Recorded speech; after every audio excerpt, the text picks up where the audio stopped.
ઘણા ખોરાકમાં કાર્બોહાઈડ્રેટ્સ હોય છે અને જુદા જુદા ખોરાકમાં કાર્બોહાઈડ્રેટ્સની વિવિધ માત્રા હોય છે. તેમજ તમામ પ્રકારની બ્રેડ, બટાકા, પાસ્તા અને નાસ્તાના અનાજ કાર્બોહાઈડ્રેટ્સ અન્ય ખાદ્ય જૂથોના ખોરાકમાં જોવા મળે છે અને તેમાં દૂધ, દહીં અને ફળોનો સમાવેશ થાય છે, જે ખોરાકમાં બ્રેડક્રમ્સનું આવરણ હોય છે. બેટર અથવા પેસ્ટ્રીમાં કાર્બોહાઈડ્રેટ પણ હોય છે અને તેમાં માછલીની આંગળીઓ, ચિકન નગેટ્સ, મીટ પાઈ અને સમોસા જેવા ખોરાકનો સમાવેશ થાય છે. એવી જગ્યાઓ પર કાર્બોહાઈડ્રેટ્સ પણ છે જ્યાં તમે અપેક્ષા ન કરી શકો, જેમ કે અમુક પ્રોસેસ્ડ માંસ ઉત્પાદનો અને અમુક ટીન કરેલા અથવા જાર કરેલા ઉત્પાદનો જેમાં લોટ અથવા ખાંડ ઉમેરવામાં આવી હોય. બધા કાર્બોહાઈડ્રેટ્સ શરીર દ્વારા ગ્લુકોઝમાં પચાય છે, જેથી તે ઉર્જામાં રૂપાંતરિત થઈ શકે. આ કરવા માટે આપણને ઇન્સ્યુલિનની જરૂર છે. જમતા પહેલા ફાસ્ટ એક્ટિંગ ઇન્સ્યુલિન આપવું જોઈએ. કાર્બોહાઈડ્રેટ્સ જેથી તમે ખાવાનું શરૂ કરો કે તરત જ ઇન્સ્યુલિન કામ કરવાનું શરૂ કરી દે.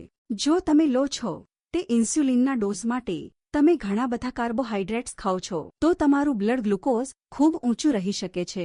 જો તમે લો છો તે ઇન્સ્યુલિનની માત્રા માટે તમે પૂરતા પ્રમાણમાં કાર્બોહાઈડ્રેટ ખાતા નથી, પછી તમારા લોહીમાં શર્કરાનું પ્રમાણ ઘણું ઓછું થઈ શકે છે. આને ફાઇન ટ્યુન કરવા અને ઊંચા અને નીચાને રોકવા માટે અમે તમને તમારા ઇન્સ્યુલિનને તમે જે કાર્બોહાઈડ્રેટ ખરો છો તેની સાથે મેચ કરવાનું શીખવીશું. તેને કાર્બોહાઈડ્રેટ કાઉન્ટિંગ